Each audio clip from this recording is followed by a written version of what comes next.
Welcome back to the KNQ podcast. My name is Nina and I am your host.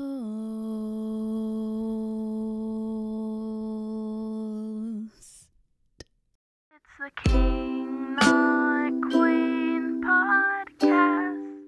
What's up? Hey, how we doing? We're so back in the stew. Different angle this time, testing some things out. I think I have pages. Today for who I'm talking about, because looking back, this artist has actually had like just a consistent run in my life. And like throughout like my childhood, really. I have so many memories with this artist. So it's gonna be a little emotional.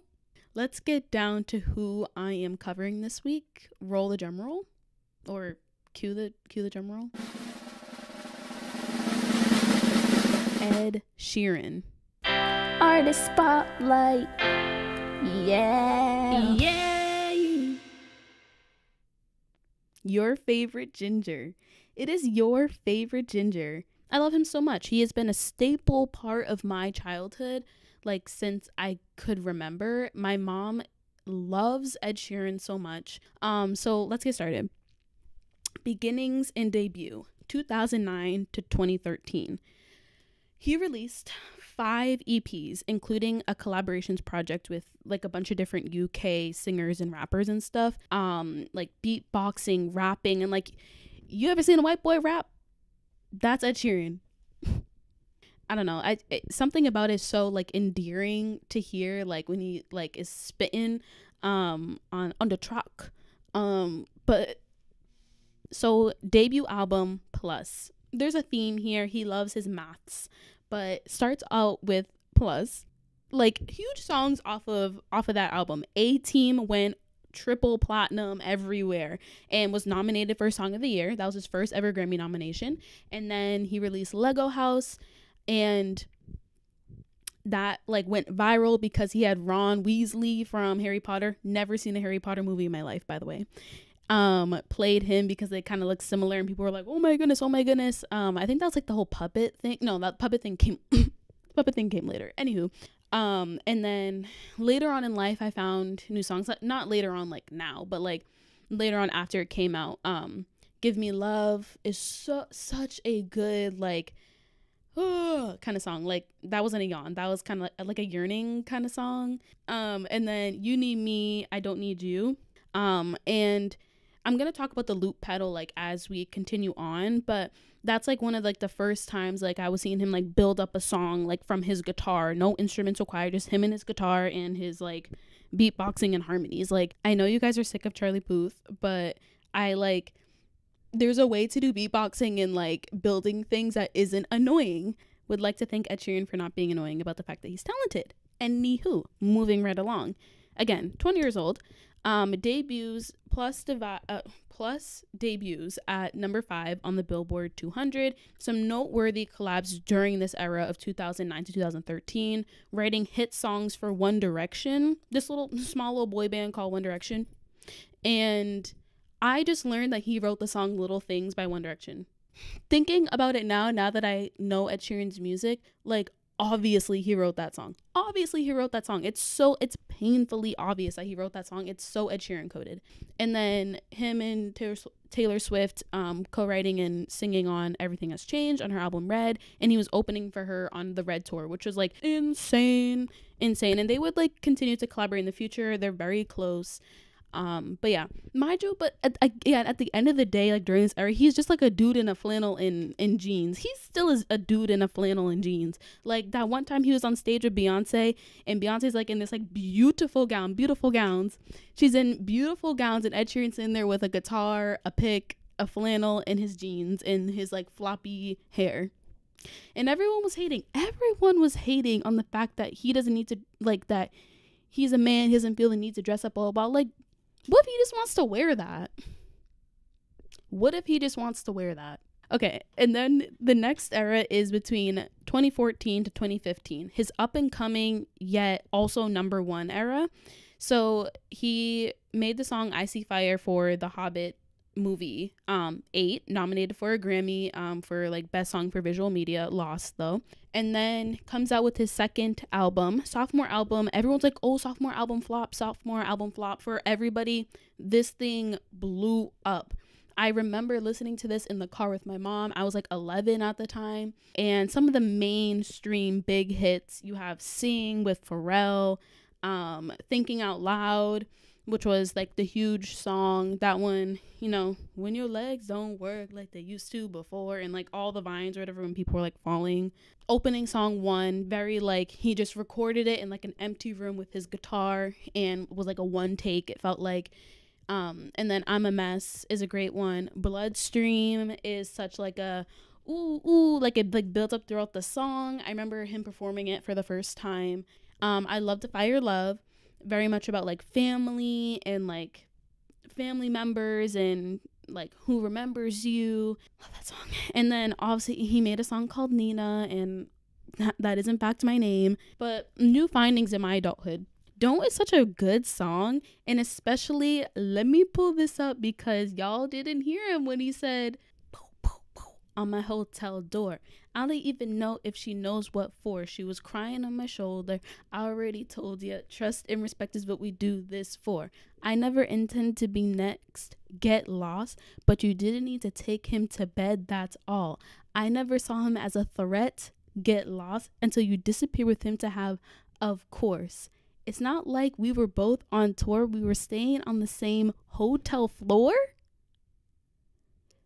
The same hotel floor? Ellie. So if you're wondering, who is the mystery man? Who did Ellie Goulding cheat on Ed Sheeran with down the hall? None other than Niall Horan. And now thinking back on the fact that he wrote Little Things for One Direction, the lore is so deep. The lore runs so deep. You wrote songs for my man. He wrote songs for you, Niall. Come on. Allegedly, Ellie Goulding cheated on Ed Sheeran with Niall Horan. So that's the lore. Moving on from Don't. It's a great song though. Love it.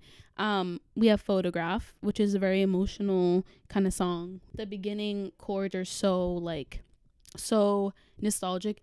Ding, ding, ding, ding, ding, ding, ding, ding, ding. Ugh, so good. How does he do it? I don't know how he does it. And then Tenerife C. I never know how to say it because I only know how to pronounce how he says it in the song. He's like, is the Tenerife C, I think it's called. And then finally, another one I found in my adulthood on like the big giant deluxe album is Shirt Sleeves. Sacrificing your shirt sleeves for me? I love that song so much. It's so good. 10 out of 10. Debuted on number 1 on the Billboard 200. Earned him 2 Grammys. Thinking Out Loud remains like the ultimate wedding song. He was the most streamed artist and had the most streamed album of 2014, as you should. And this is his sophomore album. He defied the sophomore album flop like conspiracy and just like totally came out swinging. I love it. And some of his noteworthy collaborations in this time period of 2014 to 2015, collaborating with Justin Bieber on You Should Go and Love Yourself. Because if you like the way you look that much, go ahead and love yourself. Yeah, that's the end of that era. We're going to move into the next era. Pop star status, 2016 to 2018. This is where like it's now to the next level. And this is the 3rd album. What kind of sound is he going to come out with? You know, how long's the album going to be? He comes out with Divide. This album has had such a profound impact on my life. It's like one of the first album releases that I can really like remember in a sense. It also came out around the time like where I was like moving, so like I think that's also why it has stayed with me for so long. Like I was like in the midst of like graduating from middle school and going into high school, so having like this like transition period of my life. My favorites at the time were Eraser, which is the opening track, similar like rap vibe to it, and then Barcelona, which is this like a, you know, has some verses in Spanish in it, and literally I'll be dancing in my seat if I listen to Barcelona. Similar to Multiply, This one specifically, I can hit this top to bottom and no skip, not even to skip to my favorite songs, no skips. I love each and every song so much. Even the ones that got overplayed on the radio, there is something so charming about every single one of these songs. In my adulthood and like after the album came out, I found Heartstone Breaker on here, such a good one too. And especially like the expanded deluxe album has just so many good songs on it that it's so hard to like pick and choose which ones are my favorite. He knows how to include like a lot of like his roots and culture into his music, and Galway Girl's a perfect example of that, as well as Nancy Mulligan, which is like telling the story of his grandfather and how like his family started, and it's such a good song. Oh, this is another one of my favorite rhymes, maybe number 3, but it's she and I went on the run, don't care about religion, like expanding the syllables of religion, but on the run religion.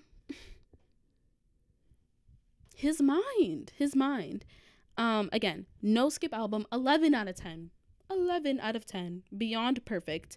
And it got what it deserved. It got 2 Grammys, Pop Vocal Album of the Year and Pop Solo Performance for Shape of You. Had the Beyonce collab of The Perfect Duet, which is like a stripped down acoustic version of Perfect. Another top wedding song with Beyonce herself. Thank you very much. And a crazy thing I learned in doing research, this was 2017, mind you, 2017. The first artist ever to have 2 songs simultaneously debut in the US top 10, like on the Billboard top 10. This was 8 years ago. I'm going to put this in perspective for you guys. This happens all the time now. This happens all the time. The fact that this didn't happen before Ed Sheeran is mind-blowing. Isn't that crazy? Like, he basically started the whole trend of like releasing your album and taking up all the spots on the top 10. Taylor Swift has done it. Drake. Why does that seem it almost seems like it's not a real fact. It almost seems like I'm making that up, but isn't that crazy? This happens all the time. Olivia Rodrigo. Like, it happens all the time now. But then the next era, 2019 to 2020, he's like a professional collaborator. He releases number 6 collaborations projects, kind of like the follow-up to his number 5 back in the 2009 to 2013 era. And huge songs came off of this album. I Don't Care with Justin Bieber, because I don't care when I'm with my baby, yeah. Like, again, he just knows how to make a song without it feeling like, it's an Ed Sheeran song, but without it feeling like annoying. And then Beautiful People with Khalid.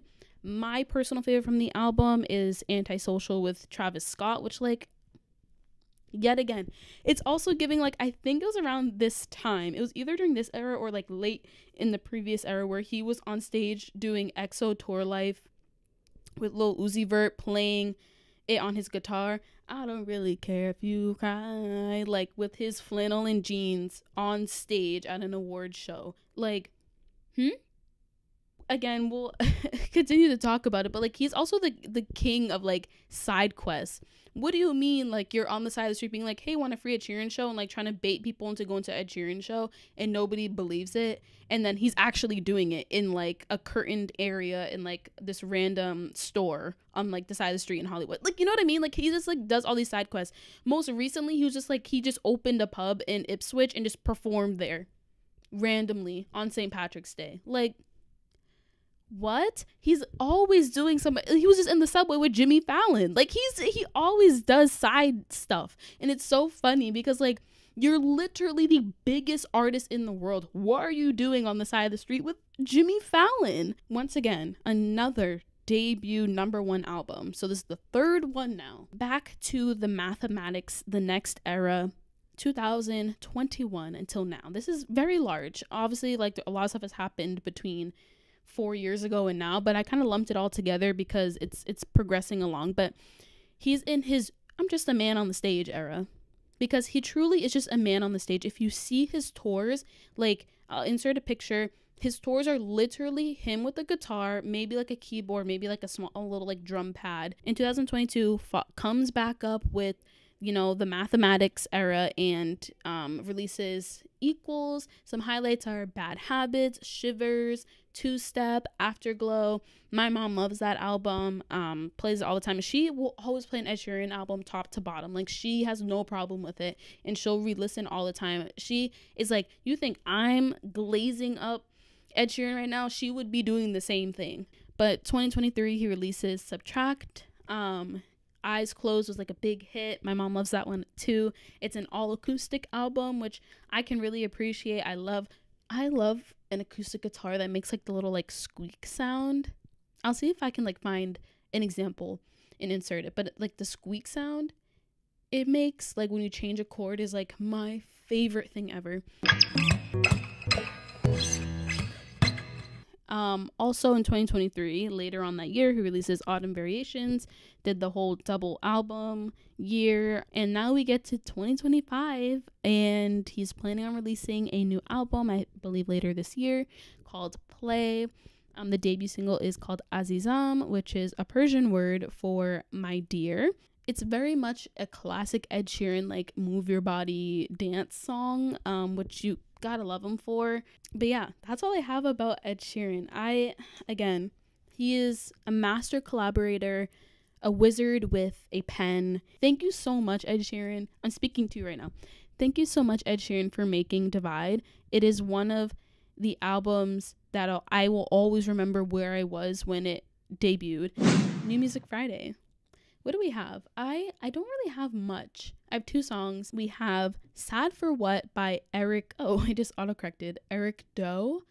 Or Eric Doa, either one. But it was from the Euphoria like soundtrack. It played during one of the episodes. I was like, oh, I like this. And then I added it to my library. But it's very like, I'm not an electronic girly at all, but this one really gets me for some reason. Like, I was typing my essay and I was like, oh yeah, when I was listening to this song. Second song is from the Steven Universe Volume 1 soundtrack by Tom Sharpling, which is the dad, Greg, in Steven Universe. It's called I Can Never Be Ready. And it's such a cutesy song about, becoming, in the context of the show, it was like about becoming a father and not feeling like he was ready enough, especially to be a single father. I think that show is just so good at portraying different situations and explaining it through music. That's it for today's podcast. If you have any suggestions for artists you want me to cover in the future, please, DM me. Follow me on Instagram and TikTok at king.notqueen. Again, it's king.notqueen. DMs are always open for suggestions. But yeah, that's it for today's podcast. I'll see you guys next time. Bye.